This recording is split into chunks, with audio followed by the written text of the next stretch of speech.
Gaming news. Gaming news. Gaming Do you news. want to take a first one? Shall we? What should we headline with here? Shall we start with the good Annapurna interactive Hmm. showcase? Let's do Um, that.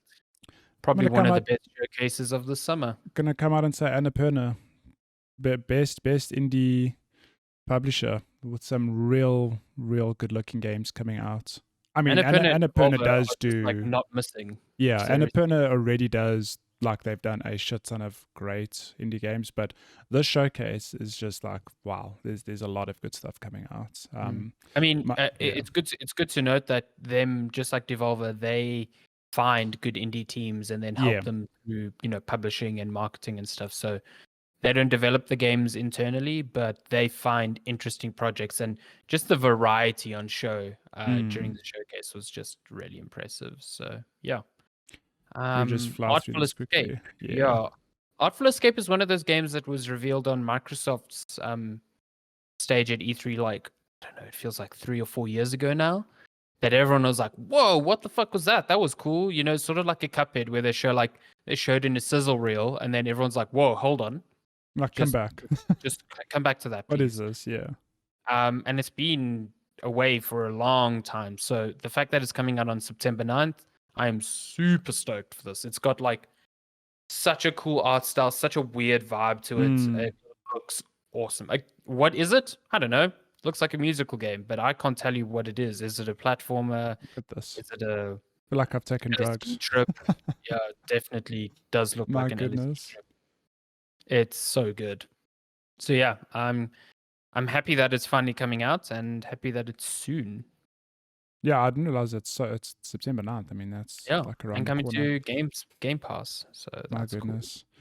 Neon Neon White. White. Man, this game. So This. this game, developed by the same man behind Donut County, Ben Esposito, Oh my god, what am I and getting it with could these not ads? be a more different game if it tried. It's like a fast-paced deck builder FPS.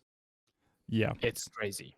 look It's at this. absolutely crazy. Got some Um, Donut County shenanigans, and we fast forward to this, which is check like a it. This completely different game. Yeah, it's So like an yeah, FPS, fast paced, but you're picking up cards as you go, so it's like very very quick. And it's just got this real anime, cell shaded look. It's gorgeous. Like, it looks I like a cannot lot of fun. like all these concepts working in tandem at once. It's a real Yeah, interesting concept, and yeah, I'm keen. Someone described it as super hot, but you're on drugs. So I I mean, could. I can see that, 100% see that. It's also got, like, looks like some good platforming, which I'm quite keen for.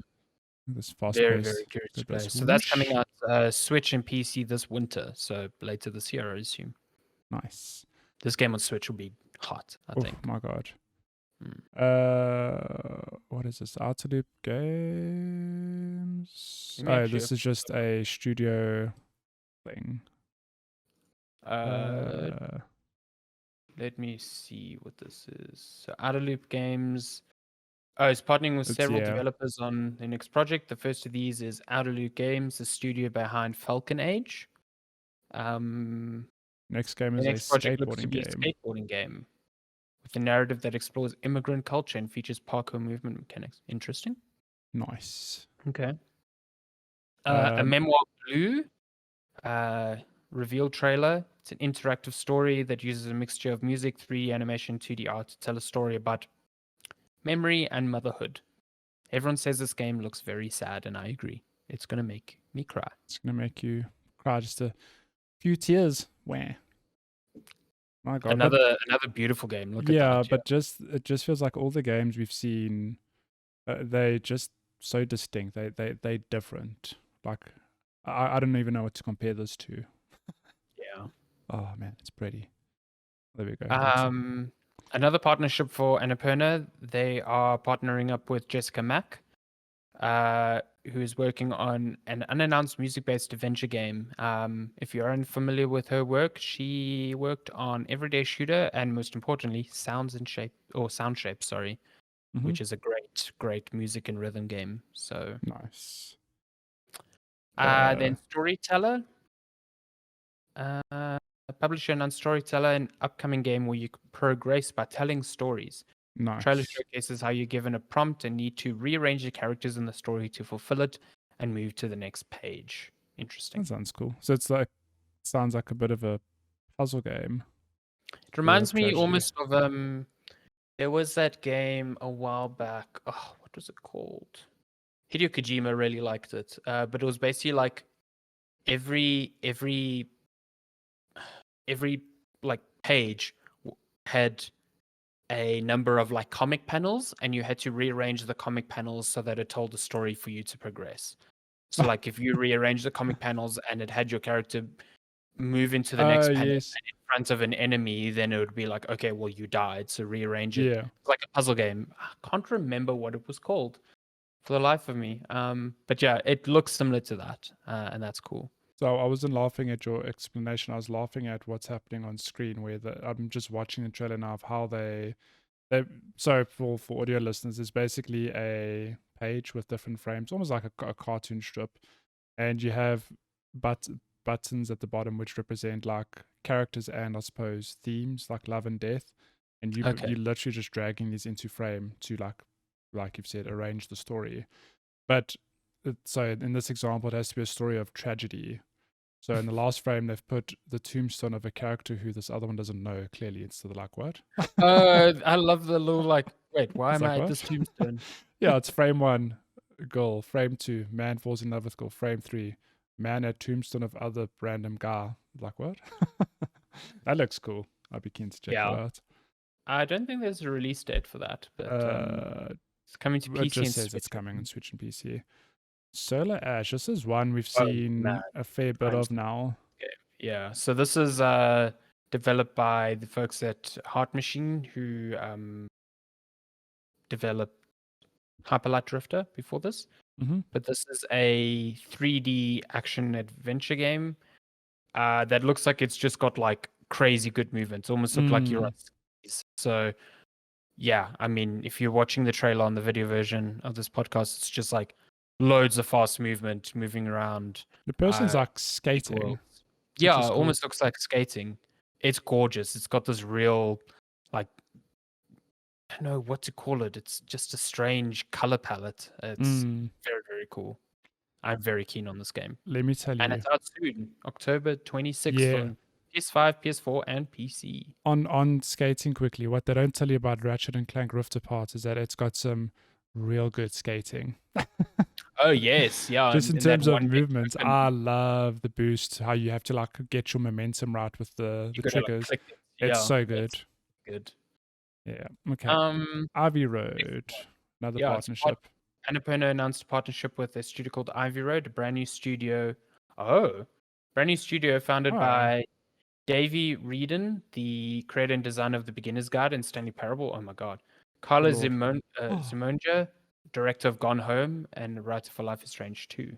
I mean, that Wow. sounds like I didn't realize Carla had left yeah, Fulbright. likewise. That's a surprise to But I me. mean, what a team That's our that power is. duo. My Yeah, goodness. sure. Okay. So yeah, keen to see what Ivy Road develops then. Skin Deep. So it's this is another cat game where you play as an insurance agent responsible for defending a cat-filled spaceship from attacking pirates. Oh, I've seen this. It's like a roguelike. Yeah, I have definitely seen this before. It's got a what the really heck? really cool art style as well. Mate, it's like a first person something. Yeah. So it's almost like a roguelike, but you're defending the ship is full of cats, and you're defending them from pirates. I My distinctly goodness. remember seeing this. You're smelly. I have no idea what's going Oh, on, you but it just looks awesome. ejected yourself out of the airlock. Wow. Amazing.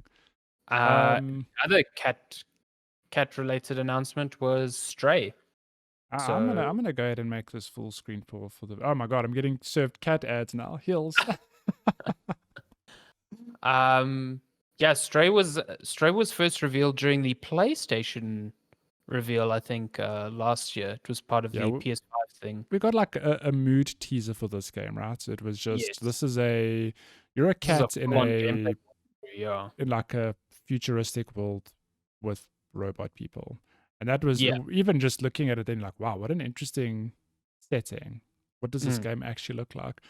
And then we get some gameplay, and let me tell you, this is it's weird because it's not really like, it's not necessarily lifelike in the terms of like photorealism, but holy hell, this is a gorgeous It's game. gorgeous. Yeah, My goodness, absolutely it's gorgeous. Really just beautiful, beautiful mood and artwork. And yeah, I mean, look at those neon sides. mm. Looks so good. And Well, I I just think like, I think yeah, what I like most about this is that, it seems like it's a puzzle and exploration game first and mm, foremost. yeah, But when you're jumping, like we're seeing in the trailer now, like it's prompts, and that makes I think the animation for the cat like much smoother. I think if it was mm, like a platformer and you just it'd look spamming X and weird, seeing this yeah, cat jump up and down, it would look so yeah. strange. Well, my first thought was like, it's a cat. So of course the cat can jump high. Yeah. Cat. This is what Lupin gets up to at Oh night. my goodness, he goes and he plays Stray. Yeah, but I mean, we didn't know what the game is about necessarily, but we've got a taster now, and man, I cannot wait for this game. It looks like such a Oh, good time. look how gorgeous this Yeah, game it's looks. I mean, just really something else. yeah, and this Oh, is out. another cat's got like a robot backpack, so that's cool. I think it was it's out next year sometime. Yeah, it got delayed out of 2021. It's coming early 2022. And That's it will fine. launch on PC, PS5, and PS4. Yeah. Oh, I cannot wait. It just Yeah, looks this looks looks too really good. good. Too good. If they kill the cats at the end, I'm going to throw this Oh game in the no, fire. don't say that. So that's The final Stray. studio partnership revealed was a partnership with No Code, the studio behind Observation. Mm-hmm. The next project will apparently be their biggest to date. Surprise. Cool. Then you must be excited for And this one. yes, the final announcement. It was teased earlier this year, but finally got confirmation that Outer Wilds, probably one of my favorite games of all time as well, I still is need to getting play. its first and only expansion called Echoes of the Eye.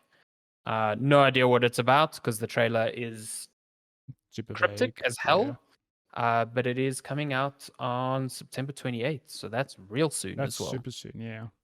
Very, very Nice. excited. This is a game you should play I as know. well. I need to play it. I will get to it. But yeah. Otherwise, I'd say a very strong showing from Annapurna. Like Absolutely, yeah. just leading the way. Well, not leading the way, but one of the leaders in just indie games. Putting them in the spotlight, and like really good indie games at that. No, No, they have a real I knack thought for the showcase was identifying, incredibly like, strong. yeah. What would you like to talk about next? So PS5 storage. Actual doo-doo water. Yeah, so there is Ah, a beta firmware out now that allows you to finally make use of that little slot, which you may not even know existed on your PS5, that lets you expand internal storage using a consumer SSD. So this is different to Xbox that develops their own, well, in partnership with Seagate, their own like little expansion card, mm-hmm. which I've used now on the Series X. It's super simple. There's a slot in the back. You put in the card. The Xbox is like, hey, pick that shit up. I can install games and play them from there now. Like Well, seamless. there was a tweet going around. Who was it?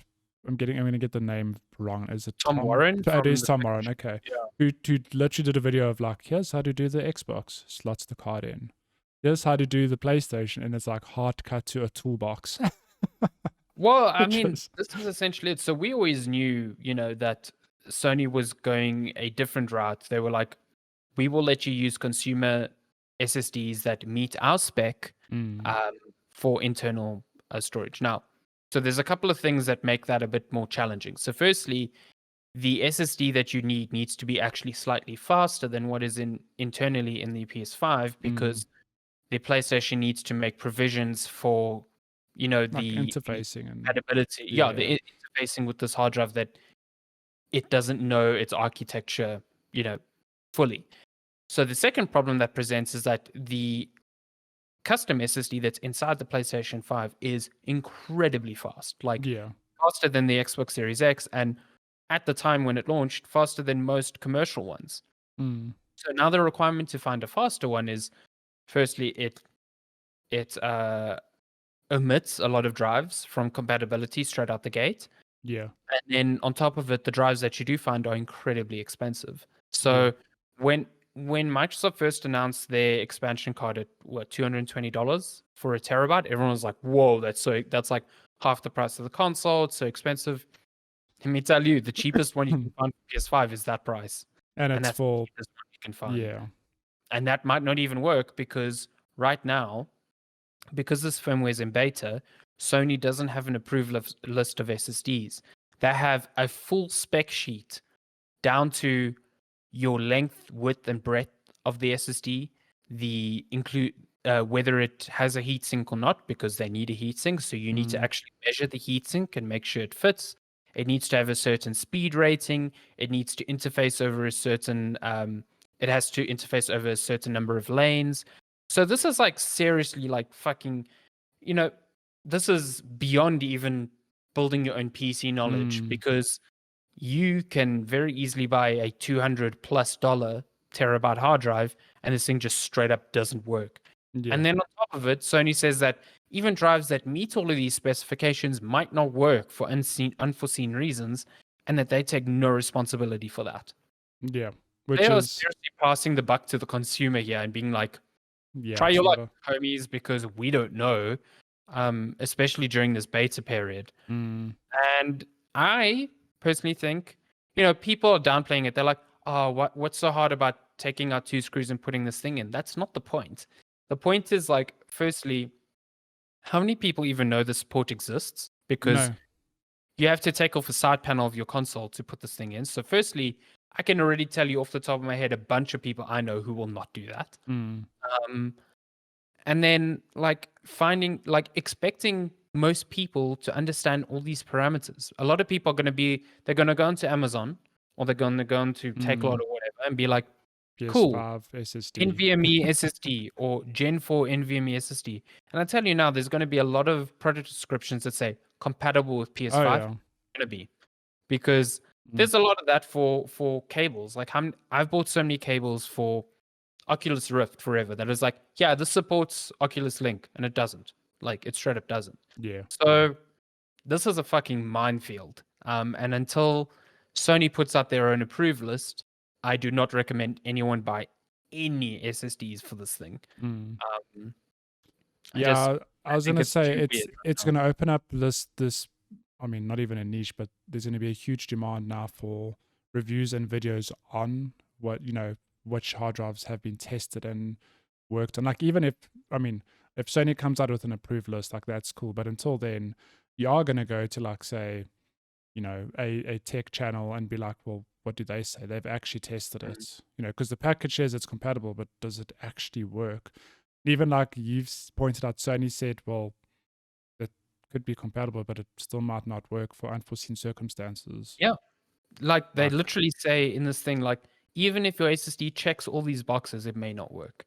And then on top of it, they say it may not work at the speed that you're expecting. So because these things aren't, Microsoft and Seagate developed a drive that Microsoft knows when it connects in this way, it interfaces with the internal storage in this way.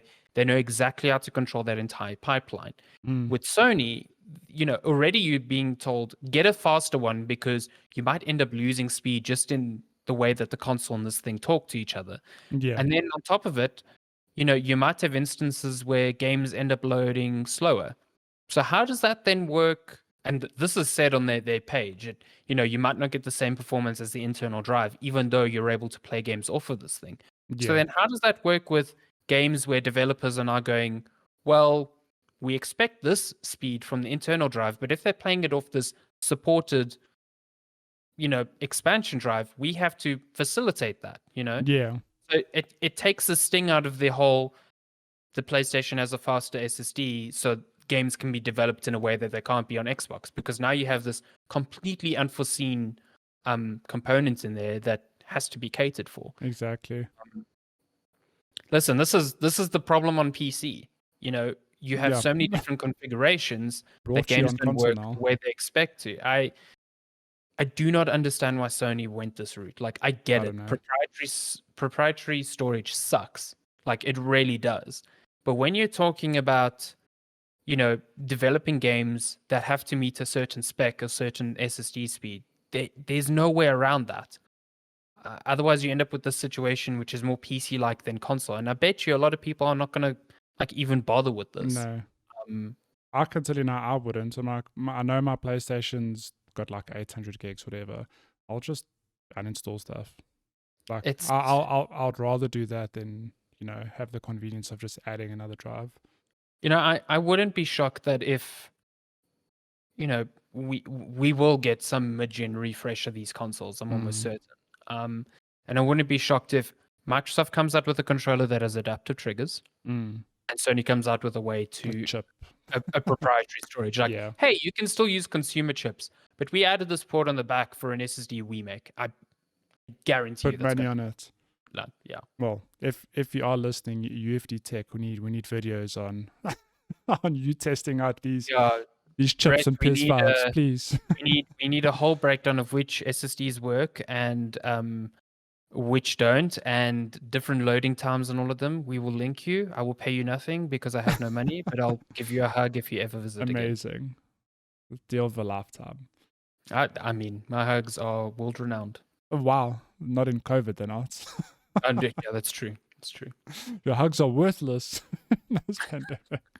I'll give you a high five. Oh my god! And then sanitizer afterwards. In a complete pivot, we go to Sonic is now a doctor and a psychiatrist thanks to. Oh god! Please walk me through this because you've actually played Two Point Hospital. Yeah. Okay, I mean I haven't played 2 Point Hospital for actual years, but I mean 2 Point Hospital, right? It's a a fake hospital simulator where you get to build a hospital that cures made up diseases and issues, whatever. Sorry to interrupt real quick, but in this GIF, is that Sonic being a psychiatrist to Freddie Mercury? Probably. I mean, that dude looks like Freddie Mercury on the couch. That's one of the elements in the game. Ridiculous. So is it ailment Freddie Mercury disease? I don't know what it's called, but it's people who think they're Freddie Mercury. Trust me, this game's worth playing. You should 100% play it.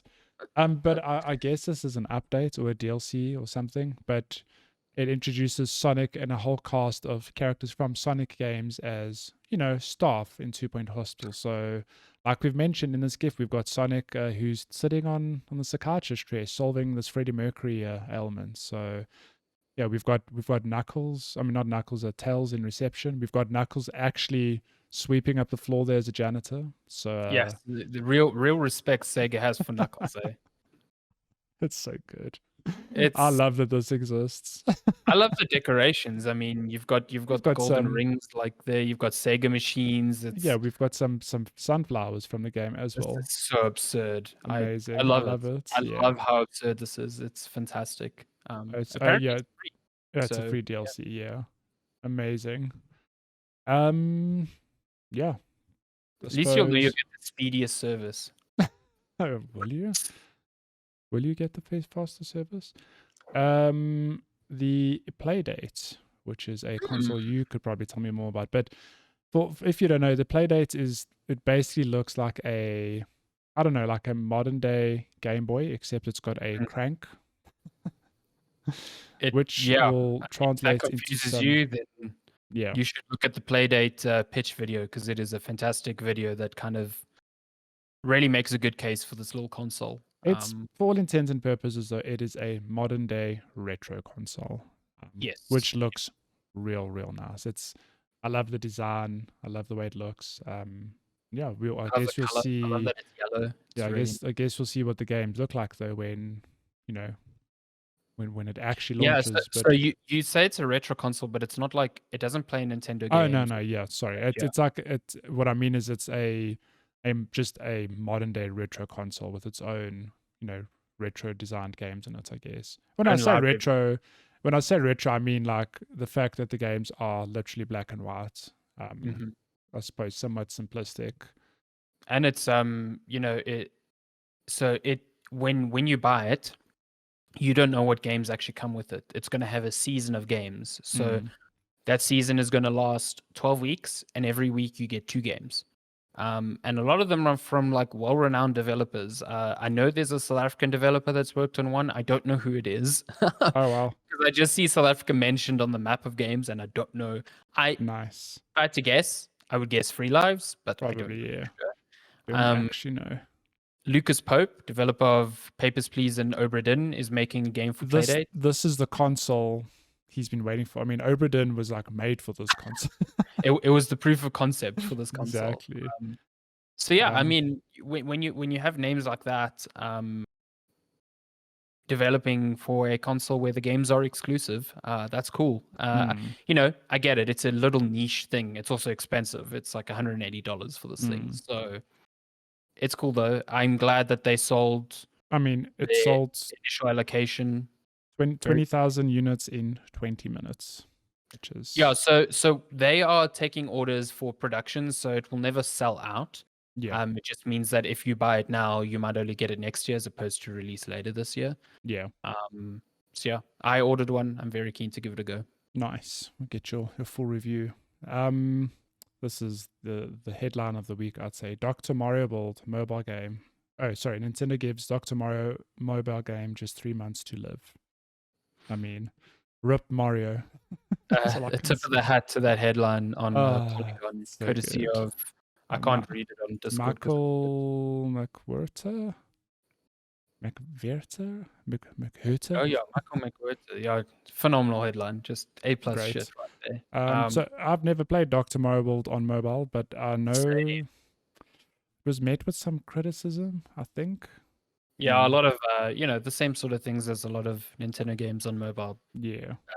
Transactions and payment gateways and stuff like that. So yeah, Yep. I've never been a huge Dr. Mario fan. Match 3 stuff just isn't my vibe. But yeah, the game will officially shut down on November 1st, rendering the game completely unplayable. Nintendo has already ended purchases of the Dr. Mario World's in-game currency. Players will be able to review their history with the game. A web page will launch after Dr. Mario World is terminated. That sucks if you really invested in this game. Especially since it only launched in 2019, so it's not like it's super not old. too old. Yeah. Yeah, that sucks. Yeah. That sucks. And last piece of news this week, which touches on the awful news we mentioned last week, the lawsuit against Activision Blizzard. But I mean, in a positive spin, Activision Blizzard employees to walk out in support of harassment lawsuits. I mean, that's the headline. They did do a walkout to support the harassment lawsuits. And I mean, the whole week there's been snippets and different stories and new allegations, and it's like what a shit show Activision Blizzard is going through. But I'm glad it's being brought to light, and yeah, good on the employees for, you know, because we touched on the I suppose the statement that Activision put out last week, and like I think you mentioned, very defensive, very much like skirting a lot of the issues, and the employees were like, nah, like we're not going to stand for that. Essentially, yeah. Bobby Kotick eventually came out and renounced that statement from Activision. Funnily enough, only after the Activision share price dropped like 5% in one day. So yeah, take that as you will. But yeah, 2,600. I'm sure that number is much higher now. Let me find Current a and former photo. Activision Blizzard employees have signed an open letter in support of the DFEH lawsuit. They have several demands of Activision that apparently have not been met, and Activision is saying that they are not going to discuss this anymore outside of internal, you know, work forum places. And Activision is trying their very best to mediate this all internally as a company would do.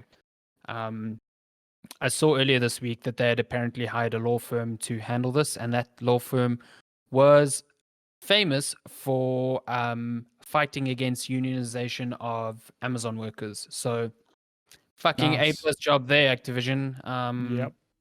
But yeah, they just continue to be more and more horror stories coming out of this thing. Like I mean, there's some apparently in awful stuff. 2018 or 2019, there was an employee there who was fired because he installed a camera in the unisex bathrooms. That was you know, you can just imagine what that was doing. They also had rooms in some Blizzard offices, I think it was. I read that Women story. who were breastfeeding, and there were no locks on the door, and men just used to barge into there. Like, what the fuck? Like, that's all you can say to that. Like, It's yeah, So it's and then on top of that, you had the big report by Kotaku earlier this week of oh a room. It the used to be called the Cosby cross Suite. yeah, Oh, the it's Crosby Suite, Crosby yeah. Suite, yeah. A lot of employees at, I think it was 2013 BlizzCon, posing with a picture of convicted rapist Bill Cosby, fully well aware of that, what that connotation means, and some real choice messages between Exchanges, yeah. employees about bringing younger female employees up to the suite, getting them real drunk, and engaging in sexual harassment with them. Apparently, one of the people in the photo was even an HR representative, so that Which yeah is just can get real fucked. yeah. So apparently, the main culprit of that was actually dismissed from the company only in Many years 2020 later. or 2019 for ongoing harassment. So the fact that he was able to get away with that for years and years and years, basically all the comments we had from like former Blizzard employees, the former leaders of that company, can honestly just go in a bin because they Mm, were there at the time of this happening. So yeah, they had to have known. There's no way. There's no way you lead a company and you don't know of things like that. I'm sorry. yeah, So in my view, Blizzard and Activision need a real weeding out of all, pretty much most top executives, because even if they weren't directly involved, they were aware of it. And until mm, you get all of the people that have had the ability to change this or were involved in it out, nothing will change. yeah, So yeah, real disgusting all around. And yeah. I'm just glad it's being put out there. And This stuff I happening. genuinely hope this lawsuit drills this funky company into the ground Yeah, and forces change, because that's the only way it's going to change industry wide, is if an example is made of someone. yeah. So yeah, see. Yeah, on that note, that's news for this week. Mm, But yeah, at least, like you said, it's come to light, and let's just hope that the action actually happens.